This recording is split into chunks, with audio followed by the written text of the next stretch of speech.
ఆ మేడగదిలో ప్రార్థన చేస్తున్నప్పుడు పరిశుద్ధాత్ముడు ఆకాశము నుండి అకస్మాత్తుగా వారు కూడి ఉన్న ఇల్లంతటినీ నింపెను. మరియు అగ్ని జ్వాలల వంటి నాలుకలు విభాగించబడినట్లుగా వారికి కనబడి వారిలో ఒక్కొక్కని మీదను వ్రాలగా.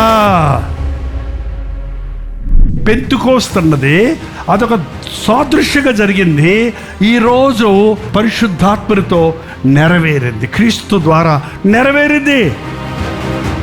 ఒక బంగారం మురికిలో పడిపోతే, బురదగుంట్లో పడిపోతే, పెంటలో పడిపోతే దాన్ని శుభ్రంగా సోపేసి కడిగేయచ్చు, శుభ్రమవుద్ది. కానీ దాంట్లో ఉన్న టంకం పోవాలంటే నువ్వు ఎంత కడిగినా పోదది. దాన్ని ఏం చేయాలి? కాల్చాలి. నువ్వు రక్షించబడ్డప్పుడు కడగబడ్డావు, కానీ కాల్చబడ్డావా?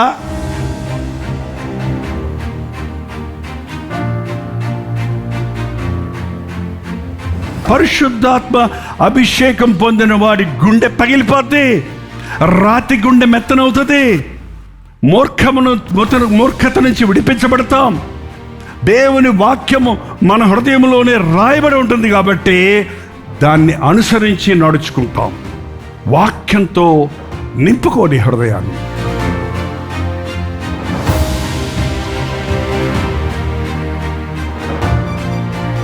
పరిశుద్ధాత్ముడు మనకు చేసే కార్యం ఏంటంటే మన హృదయాన్ని స్పందిస్తాడు.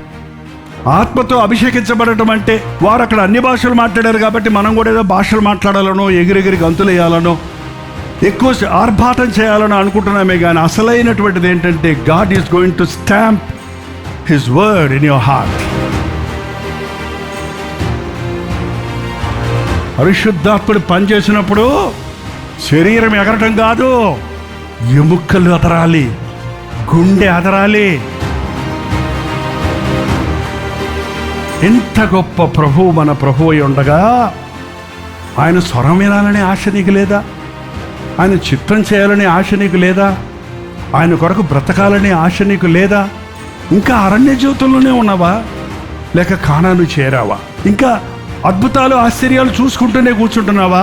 ఆత్మాభిషేకం పొంది నీ ఒక సాక్షిగా మారి ఇతరులను క్రీస్తు కొరకు సంపాదించగలుగుతున్నావా?